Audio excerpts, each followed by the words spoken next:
আজকে একটি ভিন্ন প্রসঙ্গ নিয়ে কথা বলবো। আশা করি সবাই ভালো আছেন, সুস্থ আছেন। শুভ সন্ধ্যা।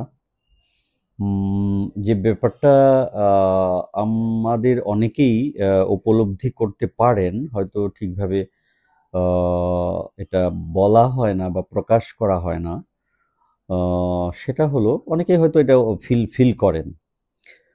সেটা হলো যে কোনো আ প্রয়োজনে যখন আপনার হেল্প লাগবে তখন আপনার আ ব্লাড রিলেটেড যারা আছে তাদের কাছে মনে করেন আপনি নিজের ভাই কাছে যদি আপনি হেল্প চান, দেখবেন যে খুব একটা ওইভাবে রেসপন্স পাবেন না। আরেকটু দূরে যদি যান কাকাতো ভাই বা মামাতো ভাই, সেটা হয়তো রেসপন্সটা এর থেকে আরেকটু বেটার হতে পাইতে পারেন, এরকম। তারপরে পাড়া প্রতিবেশী, সেখানে আরেকটু বেটার রেসপন্স পাবেন। এরকম মানে জিনিসটা রিভার্স আরকি। যত ব্লাড রিলেটেড বা যত কানেক্টেড তত হেল্প পাওয়ার প্রবণতা বা সম্ভাবনাটা কম। আমার অবজারভেশন, আমি দেখতেছি বা আমি অনেকের সাথে কথাও বলেছি। তারাও তাদের অবজারভেশনও অলমোস্ট সেইম আরকি। আমি জানি না কেন এরকম হয়।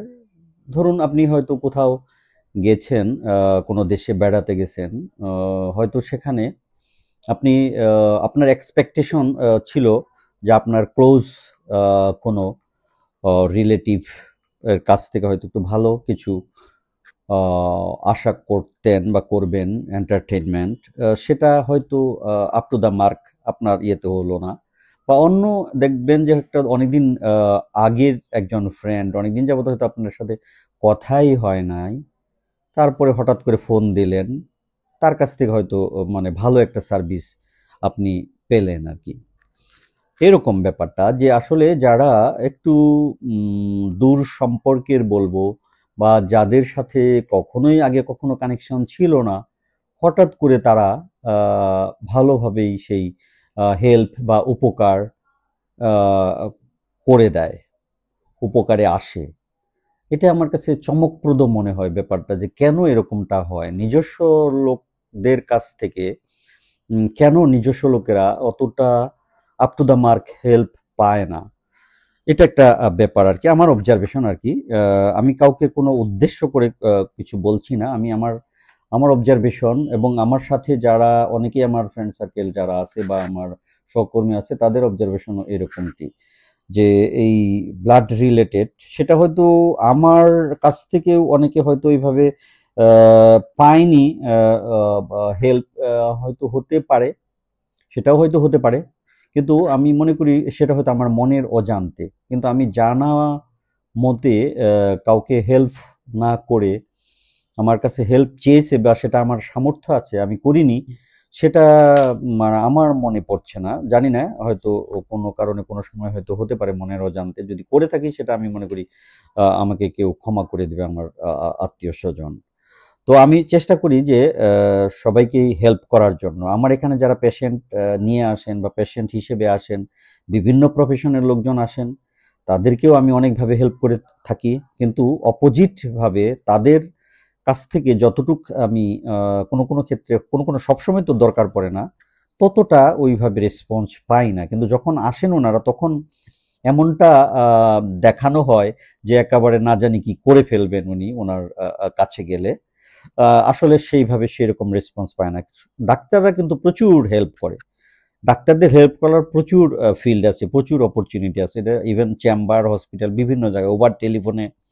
কিন্তু অনেকের আমাদেরকেও হেল্প করার অনেক সুযোগ আছে। কিন্তু সেটা সেই আনুপাতিক হারে সমভাবে করে তো নাই, বরঞ্চ কি বলবো যে অনেক কম করে বা কম পাই আমরা।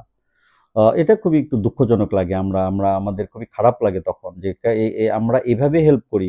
আমাদের ওখানে গেলে আমরা কিভাবে মানে তাকে চিকিৎসা দিতে পারবো? ইভেন তাকে কি বলে পরীক্ষাটা পর্যন্ত আমরা অনেক সময় মাগনা করে দেই হসপিটালে বিভিন্ন ইয়েতে। কিন্তু ও অ অনেক জায়গায় গিয়ে আমরা সেই সুযোগ সুবিধাটা পাই না। তো সেটা আমি বলি যে একজনকে হেল্প করা, এই যে ধর্ম পালন করা বলেন, সব ধর্মেই কিন্তু একে অপরকে সাহায্য করা বা মানুষের হেল্প করা, এটা কিন্তু সবচেয়ে আমি মনে করি বড় ধর্ম। মানব সেবার উপরে, মানব ধর্মের উপরে আসলে কোনো ধর্ম হতে পারে না। এটা মানুষকে, মানুষ মানুষের জন্য। সেটা আমি মনে করি সম্পর্কের খাতিরে, যার সাথে যে সম্পর্ক ব্লাড রিলেটেড, ভাই বোন যারা আছে না কেন, একে অপরের প্রতি আমি মনে করি সহানুভূতিশীল থাকাই উচিত। একে অপরের রেষারেষি করা আমি মনে করি উচিত না। এটা এটা আমাদের দৈনন্দিন লাইফ থেকে কিন্তু ভালোভাবে কি বলবো, যে ভালোভাবে চলতে সাহায্য করে না।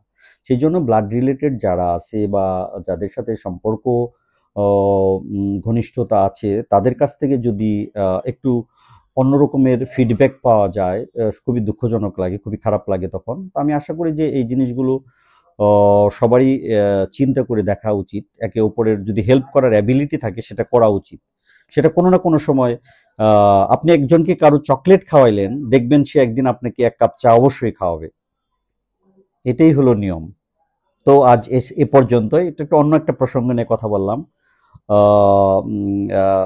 আশা করি যে সবাই এটাকে অন্যভাবে না নিয়ে ব্যাপারটা একটু সুন্দরভাবে বিবেচনা করবেন, চিন্তা করবেন।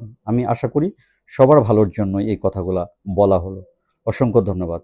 ধন্যবাদ সবাইকে।